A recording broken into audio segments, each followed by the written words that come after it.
여러분, 일주일 동안 잘 지냈나요? 잘 못 지냈다고요?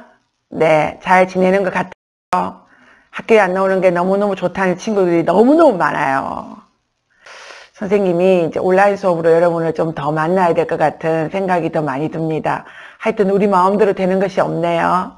그렇지만 또 이런 환경 속에서도 잘 적응하고 우리 힘냅시다. 사실은 우리 1학기 때 리코드 시험하고 그 다음에 지휘 시험하고 감상 시험을 이렇게 세 가지를 보려고 했는데 세 개를 볼 수가 없는 상태가 돼서 한 가지를 줄였습니다. 그래서 감상 시험을 없애고 그 다음에 리코드와 지휘 시험으로 이렇게 1학기를 할까 해요. 여러분이 만약에 지금 이제 학교에 오면 바로 있잖아요. 우리가 일주일에 1시간밖에 없잖아요. 그렇기 때문에 여러분은 지휘 시험을 치게 될 거예요. 리코드는 같이 연습을 학교에서는 할 수가 없어요. 아마 7월 달쯤 돼가지고 리코드는 시험을 칠 것 같습니다. 대신에 학교에서는 리코드를 같이 불 수가 없어요. 그래서 여러분이 집에서 리코드를 꼭 연습을 하기 바랍니다. 그러니까 오블라디 오블라다, 그 다음에 행복을 주는 알라딘에 있는 OST, 이 세 가지 중에 여러분이 한 곡을 선택해서 시험을 보면 되겠습니다. 2학기 때는 어떤 것으로 수행평가를 할 것이냐 하면 2학기 때는 이제 가창을 노래를 부르고요. 그 다음에 여러분 작년에 학급 음악회 했었죠. 네, 그런 것처럼 학급 음악회를 하는데 자기가 제일 하는 그런 음악 있잖아요. 예를 들면 뭐 가요 노래든지 아니면 이번에 또 대세가 트로트잖아요. 그래서 선생님이 트로트도 선생님이 넣어주겠어요. 그래서 혹시라도 임영웅 같은 애들이 나올까봐 선생님이 기대하는 거 선생님이 또 넣을게요. 음악회 준비하는 점수를 넣을까 해요. 그래서 그 세 개는 2학기 때 그렇게 하고 우리 1학기 때는 지휘로 할 겁니다. 부탁합니다. 알겠습니까? 그럼 이제는 광고는 다 끝났고 이제 본론으로 들어가서 오늘은 무슨 수업을 할 것이냐면 음악사 수업을 할 것입니다. 그리고 오늘은 낭만주의 음악을 공부할 것입니다. 우리가 2학년 때 선생님 1학기 때 음악을 공부 많이 했죠. 네, 그 다음에 2학년 2학기 때는 우리가 고전주의 음악을 공부했었죠. 네, 그 다음에 이번에는 이제 고전주의 다음에 어떤 악파가 나오냐면 낭만주의 음악이에요. 이제 로마가 기독교를 국교로 이제 삼게 됐잖아요. 그랬을 때 로마가 이제 기독교를 국교로 삼으면서 이제 기독교에서 이제 이 음악이 나오게 되는 거예요. 알겠습니까? 그러면 여러분도 아시다시피 선생님이 참 여러분에게 얘기 많이 했는데 기억나나 모르겠어요. 중세시대 때 귀도 다래조라고 하는 부님이 이 손가락에 마디를 이렇게 보고는 네우마라는 악보를 먼저 만들었죠. 처음에는 5선이 아니라 4선을 가지고 그 다음에 마른 목골로 되어지는 그런 음표로 이제 시작을 했죠. 그쵸? 그래서 처음에는 이런 악기가 등장하는 게 아니라 사람의 목소리로 이렇게 그 악보를 보고 노래를 했죠. 네, 그래서 제일 최초의 악보라고 하면 그레고리오 성가 기억납니까? 네, 그래서 그레고리오 성가는 선율이라고 해요. 단선율은 뭐냐면 한 음을 가지고 이렇게 올라갔다 내려갔다 하는 게 있잖아요. 그것을 선율이라고 그러죠. 그럼 반대로 뭐라고 그래? 다선율이라고 하는 것은 복잡한 여러 가지 음이 여러 개가 있는 거 있죠. 소프라노, 엘토, 테너, 베이스 이렇게 여러 음이 있는 것을 다성음악이라고 그러죠. 네. 그래서 처음에는 단선으로 시작됐다가 나중에는 다성음악으로 발전해서 이제 5선도 그때 이제 발전되어졌고 이제 마른 목골이 어떻게 됐어요? 네, 동그란 가 만들어졌는데 우리는 콩나물 점점점 이렇게 말하기도 하죠. 네, 이제 르네상스를 거치면서 이제 악파 중심으로 음악이 생기게 된 거예요. 왜 유럽이 하나로 이루어졌을까요? 네, 로마 캐톨릭이 유럽 전체를 있잖아요. 관할했기 때문이죠. 여러분이 아마 세계사 시간에 많이 배웠죠. 우리 3학년들은 배웠죠? 교황이 이제 한 나라의 황제를 이제 그 승인해주는 그런 게 있었죠. 그러니까 그 하나가 되어가지고 큰 이제 성당마다 그 교황의 지시를 받게 되었죠.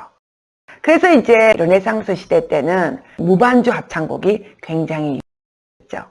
그 다음에 나온 사조가 뭡니까, 여러분? 네, 바로크죠. 네, 네, 바로크 이러면 여러분 생각나는 음악가 누가 있습니까? 바흐, 핸델, 비발디. 선생님 보람 있습니다. 가르친 보람이. 네, 그래서 이 세 음악가가 굉장히 이제 활동을 하게. 여러분들 아시다시피 오르간이 그때 시대에 가장 유명한 악기이고 가장 발전됐었죠. 네, 그 다음에 이제 오케스트라가 조금씩 발전이 됐었죠. 그 다음에 모차르트, 그렇죠. 하이든, 그 다음에 베토벤, 고전주 맞죠. 네, 오스트리아 비엔나라고 그러기도 하는데요. 그 중심으로 모이면서 음악가들이 빈 악파이기도 하면서 이제 오스트리아 비엔나를 중심으로 해서 이제 그 활동을 하던 그런 음악가를 우리는 고전파라고 하죠.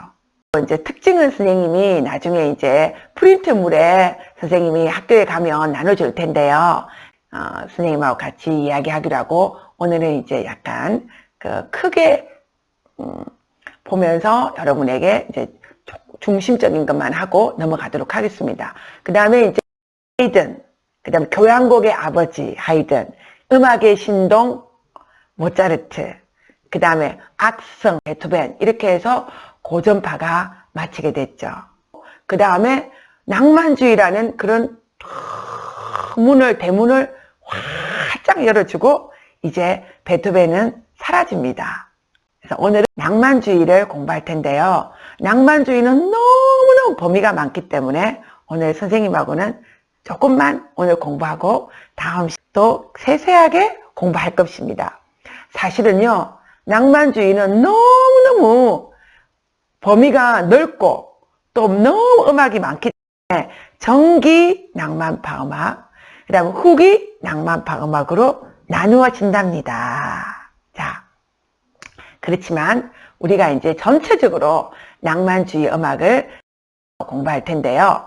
여러분은 67페이지를 꺼내시면 거기에 보면 낭만파 음악 제일 간단하게 나옵니다. 형식도 고전주의 하면 형식이잖아요. 그죠? 소나타라는 형식, 다양한 변주곡 형식, 형식이라는 걸 다 갖추어 놓고 맞추어서 음악을 만들어라. 이게 이제 고전주의라면 낭만주의 음악의 특징은 개인의 개성을 굉장히 중요시하고 감성을 중요시하는 것이 이 낭만주의 음악의 특징이라고 할 수 있죠. 그래서 개성이 있잖아. 김성애 선생님하면 딱 생각나는 게 뭐예요? 네, 김성애 선생님 이렇게 하면 딱 생각나고 또 여러분 한 사람 한 사람마다 그런 점들을 자기의 개성을 살려서 그런 음악을 발전시켰던 것이 바로 이 낭만주의 음악이죠. 그러니까 간현악이 있잖아요. 엄청나게 발전되는 거예요. 악기가 바이올린도 비올라, 첼로, 바순 이런 악기들이 있잖아요. 거대하게 발전이 되고 그 다음에 여러분이 너무 좋아하는 피아노 있죠. 피아노에 광인도 나오고 피아노를 너무너무 또 좋아하는 그런 사람 피아노의 발전을 이렇게 일으키는 사람도 있고 바이올린 협주곡 멘델슨의 바이올린 협주곡 같은 경우에는 정말 진짜 아주 세계적이죠. 그죠? 네, 이런 것처럼 그런 음악들이 개성 그 다음에 또 뭐예요? 개인의 자신의 감정 이런 것들을 살려서 큰 작품을 만든 것이 바로 낭만주의 음악입니다. 그래서 이름이 낭만주의잖아요. 예, 아주 로맨틱한 그런 음악들이 되게 많이 나오게 됐죠. 새로운 음색을 찾아가면서 관현악을 만드는 거예요. 뭐라고요? 새로운 음색. 음색이라는 건 뭐냐면 바이올린 소리의 그 음색, 첼로 소리의 음색, 그 다음에 또 뭐야, 클라리넷, 이런 이렇게 다른 색깔이 있는 거 있잖아요. 음악의 어떤 소리의 색깔, 찾아가면서 그 소리를 자꾸 발견하고 찾아가고 만들고 하는 그것으로 이제 낭만주의 음악이 더 발전해지죠. 그 다음에 또 뭐가? 불협화음. 어머, 여러분. 고전주의 음악은 불협화음을 있잖아요. 절대 쓰면 안 되잖아요. 물론, 베토벤은 이렇게 쓰고 해결을 탁 멋있는 음악을 썼죠. 그런데 여기서는 불협화음이 나와요. 그리고 여러분, 반음계점. 따다디디디디디디디디디디디디디 나오는 거 있잖아. 따다디디디디디디 올라가는 거 있죠. 반음 올라가는 거. 반음계점. 그 다음에 그런 음악들이 다양한 음악 형식이 나타나게 됐죠.